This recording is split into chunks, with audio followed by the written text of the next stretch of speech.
Hello everyone and welcome back to the Omnis channel. I'm Morie and today we're going to be playing some Robocraft Infinity due to popular request. But I just wanted to start this video off by showing you a couple of building techniques known as kind of triforcing and redirecting damage.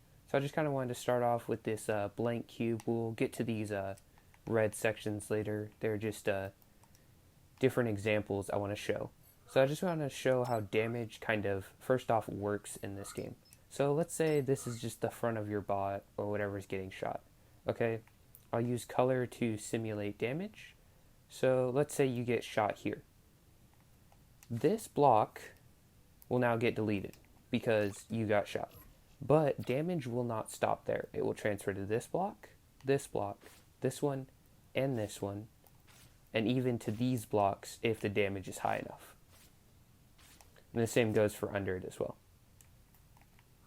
So damage will continue throughout blocks as they're connected to, if the damage is high enough. If the damage is low and the damage is completed, then it will stop.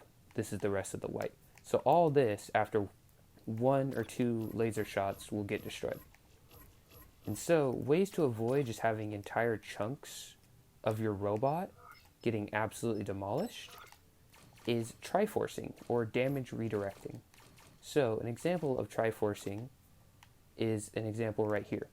So what I got here is it doesn't look like anything special, but we have the front of your robot and then we have some cubes facing outwards.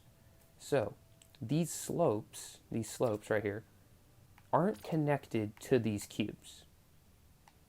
So that allows these cubes to get shot and not transfer the damage to these back layer of cubes. So as these front layer cubes get shot off, this layer right here will remain intact. Obviously there's going to need to be a connection point, but you can have that down near the bottom and loop it and have like a core of your robot. So everything can loop to a core and connect to there. So basically building in Robocraft isn't exactly just building giant cubes per se. Cubes. It's layers. It's very, very layer based. So as this layer gets destroyed, it now reveals this layer. And this can have a couple layers. This can be where your guns are at, or maybe some shields or whatever. And so now these layers, since they're all connected, the same damage is applied. So if you get shot here, for example, that gets destroyed, this would get destroyed, this would get destroyed, and so on and so forth, depending on how high the damage value is. There is rails, and rails are a pretty awkward type of weapon because they don't exactly spread out per se. They're very focused on narrowing, so rails will do type of damage like this, which is very forward and back based. It would probably actually just cleave this in half due to the amount of damage. But so this is how rails will interact, and most weapons will do accordingly as to what I've been showing, which will spread out from whatever it's connected to. So I just want to show some examples of triforcing on movement parts. So this is something I made for helicopter blades. It's not exactly great, but so as you see, this allows none of these slopes are touching this helicopter blade. You think these aren't, but if you look really closely, they're not exactly. So if these get shot off, then the damage does not go directly into the helicopter blade. Let's put aside that the fact helicopter blades have giant hitboxes and the fact that you don't even need to aim for the cubes, you just aim for the blades themselves. But the damage will go into these slopes, which therefore eliminates these slopes, leaving the helicopter blade intact. So you always want to keep utility parts alive. So movement and weapons are really important to be the last things on your bot. If you don't have movement, you're just a sitting duck. And if you don't have damage, well, you're even more of a sitting duck there. So this allows your helicopter blades to stay alive longer instead of just instantly being destroyed. If you were to use cubes here, the damage would go, if someone shot this cube per se right in front of us, shot this cube, it would instantly destroy this cube, and then the damage would go directly into the helicopter blade, instantly eliminating it. And that's not what we want to happen. So another example is something I have that's pretty simple in terms of building, but it also works for hovers, it works for tank treads, and it works for wheels. We're going to use wheels as an example here, but you can use any of those three movement types for this type of building. So this is using arrow rods. Arrow rods are these rods here that only have two connection points. The front half here, this bit right here, and then this second half right here. This is kind of hard to see, I apologize, it's very bright. So these arrow rods have two connection points, one here and one here. This arrow rod is not connected to these three cubes here, or these three cubes, or these three cubes. It is only connected to the wheel and to the center kind of chassis here. So this allows you to have armor in front of a vehicle that can get shot off, but it will not transfer directly into the cubes. By having this arrow rod here, you're allowing this armor to get removed, but leaving your movement. If you just had cubes here,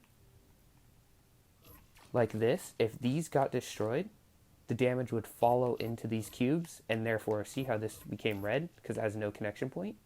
That gets eliminated. So now you're down a wheel just from getting one or two hits, and that's not what we want. We want to avoid those scenarios. So we have those couple different Triforcing abilities. There's a lot of different ones. Another example would be this thing that appears right here.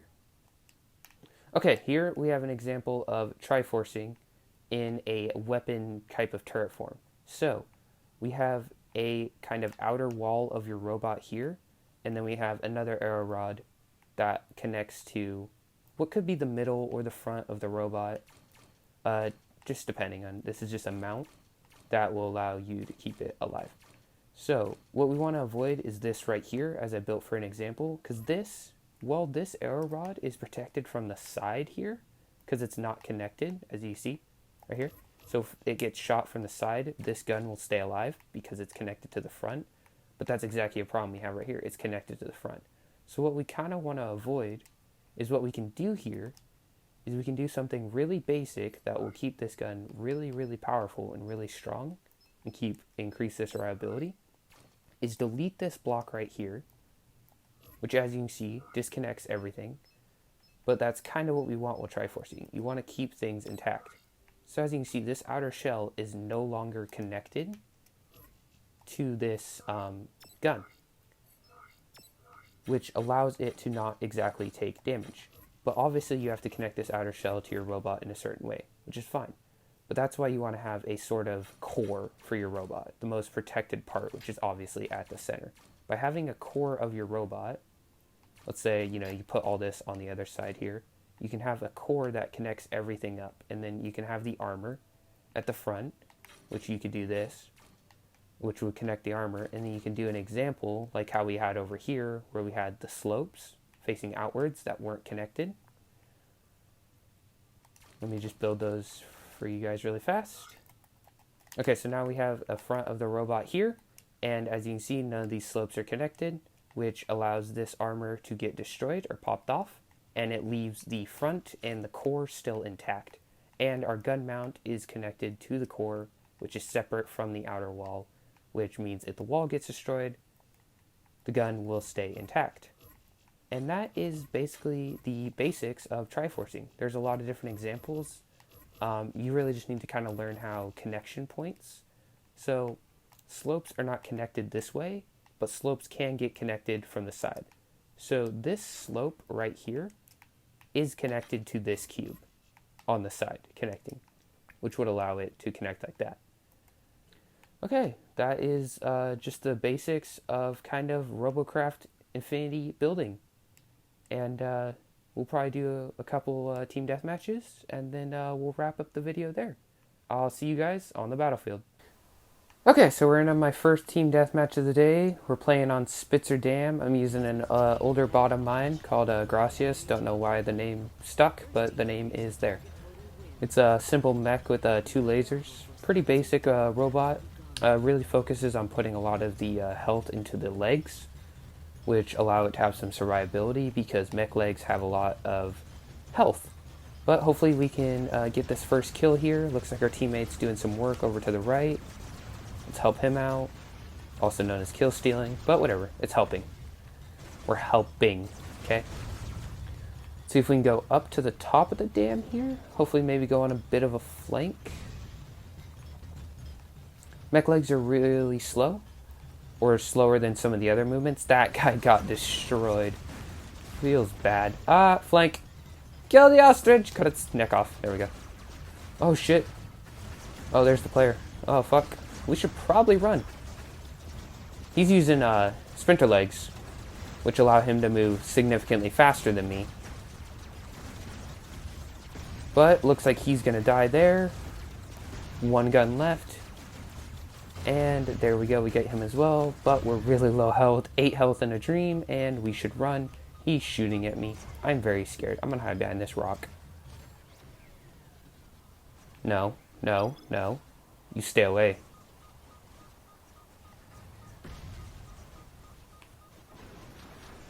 Holy fuck, he's fast. He has a lot of shields in the front too, but if I can just kind of stay under him maybe? Nah. Good fight. Okay, so yeah, he's using some lasers. He's got some sprinter legs, lots of SMGs, lots of redundancy. Redundancy is really good in this game because if one thing gets shot off, you want to have extras. So that's really important to have extras. Because as you saw there, even though I had the health and I was regenning, it took a long time to regen my health. Let's just do some chip damage to him, hopefully help our team. Looks like he's going to kind of run, see if we can pursue the kill. And he's focused on our teammate. There we go, we can just cut him in half. He has no shields in the back. There we go, we just chipped him down. And there's the ostrich again! Yeah. So as you saw there, the connecting cubes of the head of the ostrich got broken, and so all the cubes, the head, instantly get snapped off. And that's a is that? You guys seeing this? The fuck is going? Ah!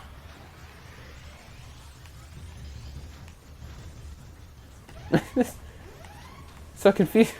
I'm distracted by the bot. Looks like the player's up here preying on our teammates. Let's see if we can go help them and hopefully secure the win. But looks like he's going to get a couple of our teammates here. We're slightly slower than him, but he's really low health. The bot may get him. Let's help our teammate out. See if we can cut him in half. Nah, we weren't able to save our teammate. But there we go, guys. That is the win. Got 9 kills that game. Firewolf got 5. GG to you, man. This is the Banshee. This is a robot that I have built, and it incorporates some of the building techniques using arrow rods to reinforce the wings here, and it has helicopter blades that are triforced to prevent damage. This is the robot I'm going to be using to take into a deathmatch. I'm going to be joined by Ignis. I'll see you guys in the deathmatch. So we just loaded into a deathmatch. We're here on Vanguard's end, and Ignis is rocking a mech of his. He's gonna keep me healed. Doesn't seem super efficient, but let's go. Let's see if we can get some early kills here by going down center. Let's keep an eye out for other flyers. Let's move up. Looks like we got another flyer. Looks like that's the other player. Not going to be able to hit him very easily here because all of our plasma is at the bottom of our rotors. But maybe we can get a couple volleys on him. Plasma versus another flyer is going to be very difficult and very challenging. So we should probably ignore him and go for the other teammates. Looks like we can get a guy here. Just hover around this pillar for cover. See if we can volley down on him. There we go. Tons of damage, tons of damage. Like Ignis can fill it. Fuck. Oh my god, I can't aim. There we go. Ingus is picking up all the kills, doing the slack that I can't. Push into their spawn here a bit, get a couple volleys in. There we go. You gotta want to really burst your plasma because it has a big AoE, but it drains your power really, really fast. So you want to be very careful with the bursts. Unlike lasers, you don't really have a lot of power to spare here. But the glorious side with plasma is it encases an entire bot in damage. So bots with like lots of armor or heavy armor, plasma is more beneficial against because it just destroys all the blocks around it. Plasma is also pretty weak against fast bots, like that little rover there. This guy is flipped. Half damage to him. And there we go. Get the kill there. Oh, player's right here. Fucking hell. Like he's using Proto Seeker maybe. He has it on the bottom of his robot as well.